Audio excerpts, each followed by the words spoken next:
Salve, salve família, aqui quem fala é o Lutz do canal Cortes Podcast e no meu primeiro mês monetizado eu já fiz $3.000 só seguindo o que esse cara fala no curso dele. Então se você quer ganhar dinheiro com internet e YouTube sem nem precisar aparecer, confere o primeiro link na descrição. Me fala, deixa eu te perguntar, tu tava falando a respeito da depressão, aquele momento que você falou que era um momento familiar muito complicado. Sim. O que exatamente estava acontecendo dentro de casa para que você... A não ser a questão financeira que você me disse. Não, mas você tá falando do começo. Isso. Não, o episódio da depressão foi recente. Eu não sabia. Foi recente, 2017. Ok. 2017. Que foi quando você começou a fazer o streaming. Foi quando eu comecei a fazer. Na verdade, eu já tinha começado a criar alguns conteúdos ali pra internet, mas já tava trabalhando nessa área de games que eu gostava. Mas aí deu tudo errado. E foi isso que te deu uma afundada nesse momento? Cara, sim? Foi muita coisa, porque eu tava numa fase em que eu tava querendo descobrir o que eu queria fazer. Eu tinha cortado relação com a minha família, né? A minha família de sangue, eu tinha cortado, porque eu comecei em 2017, eu tava num relacionamento e eu comecei a procurar fazer terapia, psicanálise. Tá. E aí na psicanálise eu comecei a mexer em muitas gavetas e coisas do passado, da infância, principalmente dessa parte mesmo de infância e pré-adolescência e coisas que como foram vindo à tona, que foram muito pesadas. Eu assisti no Flow você falando, teve um episódio de abuso lá atrás. Então, assim, cara, abuso sexual, acho que o abuso psicológico, de você ser uma posse, né? De existir, eu acho que dentro da sua casa, coisas que você olha assim e você fala, cara, é muito... Hoje eu olho e falo assim, putz, velho, eu queria ter uma família em que eu olho e falo assim, uma relação te tira um pouco da...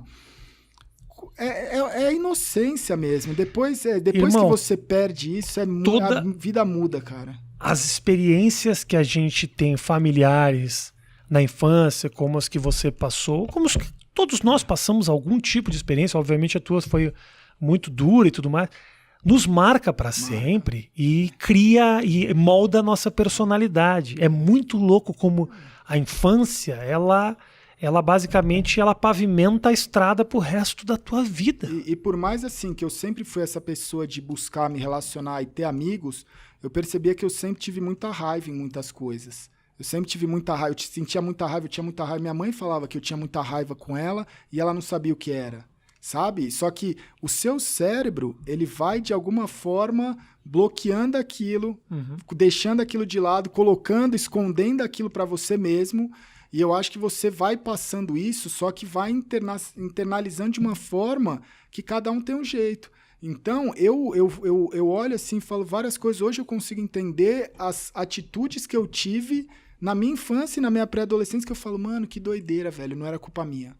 Isso eu acho que é um negócio, porque eu virava e falava assim, mano, eu não quero ir pra balada. Quando eu era, tipo, sabe, negócio de matinê, eu odiava matinê. Eu odiava ver o relacionamento assim, tipo, eu nunca tive na época da pré-adolescência e da adolescência, aquele desejo louco de, nossa, eu preciso ficar com uma garota, eu preciso sair pra paquerar. Eu olhava aquilo e, de alguma forma, aquilo não me fazia bem. E eu não entendia o que era. E eu olhava e falava assim, mano, será que eu sou estranho? Né? Será que por que eu não sinto isso? Né? E várias outras coisas que eu acho que você vai vivenciando e que você não sabe o que está acontecendo, né? Em relações, às vezes você vê relações do seu amigo, da sua amiga, na casa dele, você olha a família, você olha e fala assim, nossa, é assim, sabe? Total. Então, eu acho que hoje eu olho e eu consigo entender e olhar e falar assim, caramba, velho, é uma paz de você saber que você não era tão diferente, né? Porque eu acho que a gente vive isso hoje o que eu busco, né, nas streams, na tribo, é você poder ter um lugar onde você se aceite. Que eu acho que é isso que muitas vezes as pessoas mais machucam. Ela olha aquilo e ela fala assim, putz, eu tenho que ser desse jeito, eu tenho que ser daquele jeito. E aí, eu acho que quem passa por isso mais sabe, assim, de você olhar e falar assim, caramba, velho, você não quer ser daquele jeito.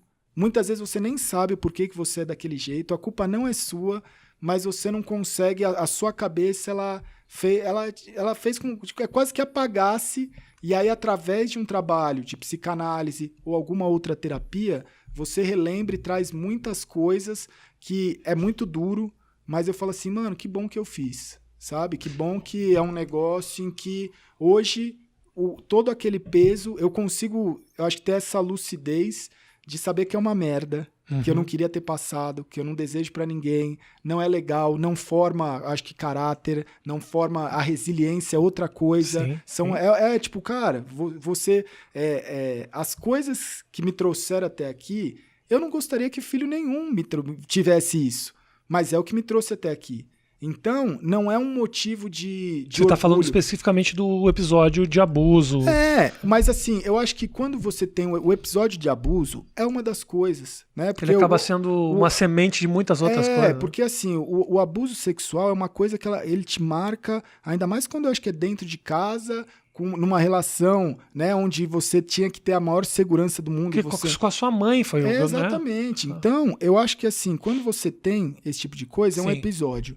Mas aí depois vem outra coisa de você, tipo, cara, você receber como se... É um golpe, né? De você dar o seu nome, que é o que você tem pro seu pai, não ter problema na empresa, e ele falir a empresa com o seu nome, você tem dívidas, né? Eu acho que são relações que você olha e fala assim, mano, que merda. Mas isso foi fazendo com que eu fosse criando um casco onde você fala assim, cara, eu vou sobreviver, eu vou ser uma pessoa que eu preciso lutar.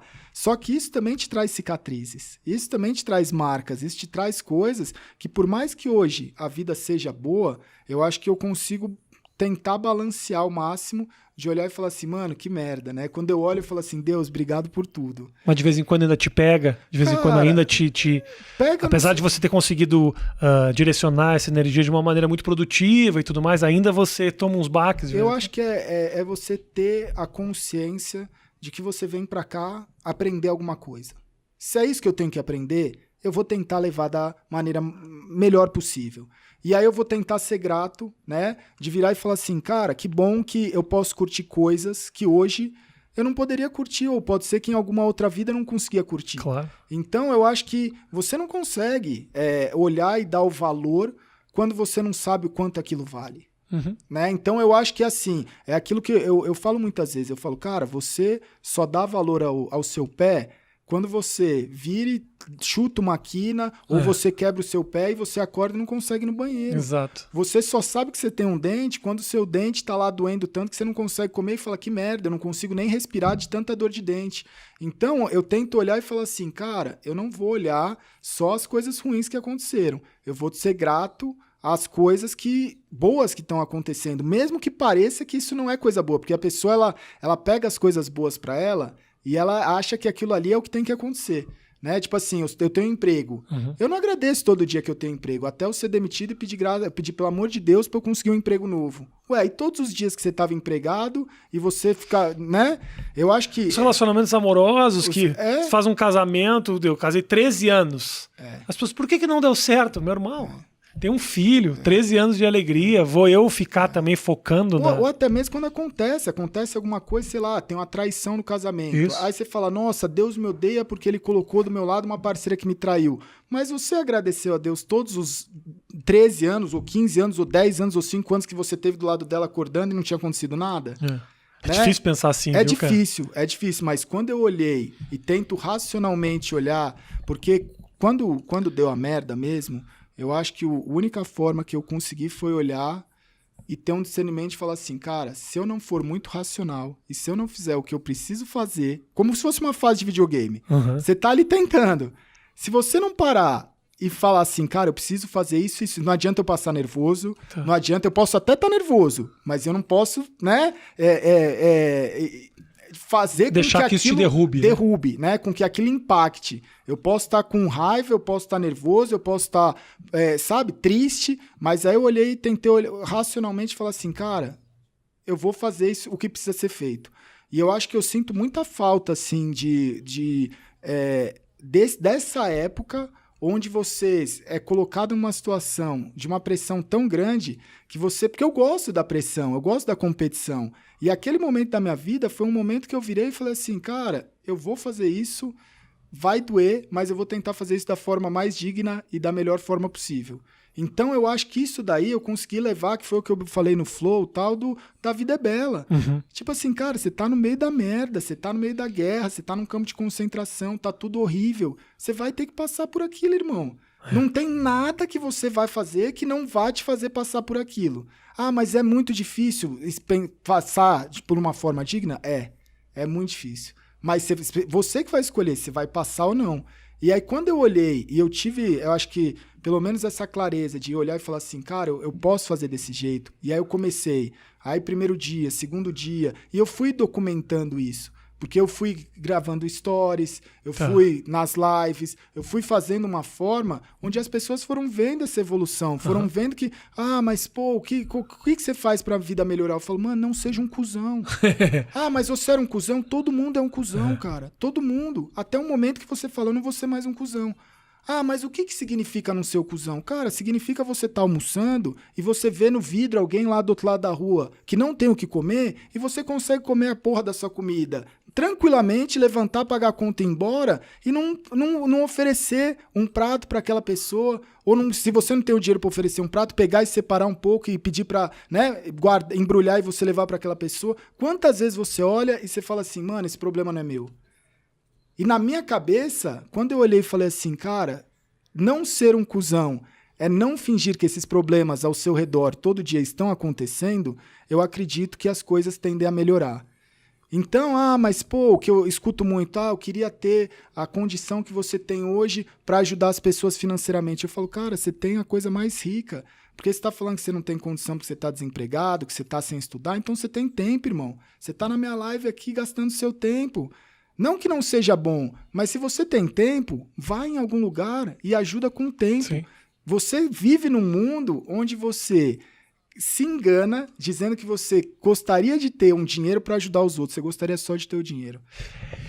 Ajudar os outros, porque tempo você tem. Entendo. Se você tem tempo e não ajuda, se você tiver dinheiro, você também não vai ajudar.